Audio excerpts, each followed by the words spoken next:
বিশ্ব পৰিৱেশ দিৱস জনমানসত পৰিৱেশৰ প্ৰতি সচেতনতা বৃদ্ধি কৰা, পৰিৱেশৰ বাবে কাম কৰাই ইয়াৰ লক্ষ্য। বৃক্ষ অলেখ নিকা পৰিৱেশ, তেহে গঢ়িব সুস্থ দেশ। প্ৰদূষণমুক্ত বায়ু নিৰ্মল, গছেহে দিব উচিত ফল। নকৈ দহতি পুলি বিৰিখৰ নানা গুণ জানি বুজি লোৱা। বা গছপুলি ৰুলে নহ'ব, গছপুলি আমি জীয়াব লাগিব। তাৰ কাৰণে কৈছিলোঁ শেষত ৰুবা গছৰ পুলি ৰাখা যতন কৰি, বান্ধৈ সাৰ পানী দিবা তাতে, যদি হেনে বাচে সেই গছ পুলিটি ৰোপণৰ অৰ্থই নাথাকে। মহাবিদ্যালয়ৰ শিক্ষাগুৰুসকলক আমাৰ এছপৰ ফালৰ পৰা এটি চমু সম্বৰ্ধনা জনাব বিচাৰিছোঁ।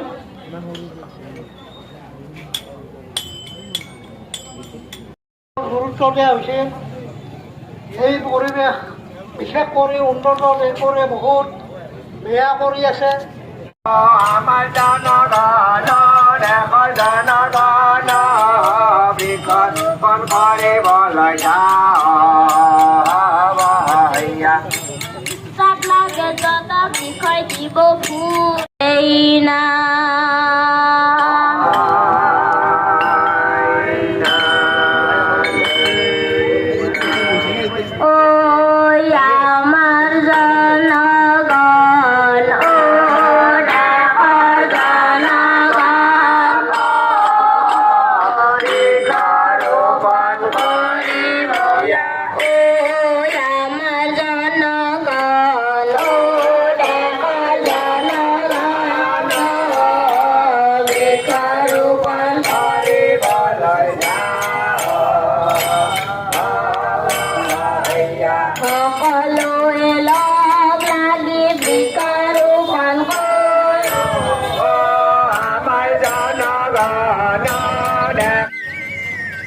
একমাত্ৰ পৃথিৱী বিশ্ব চৰাচৰ, আই ধৰিত্ৰী সকলো জীৱৰ।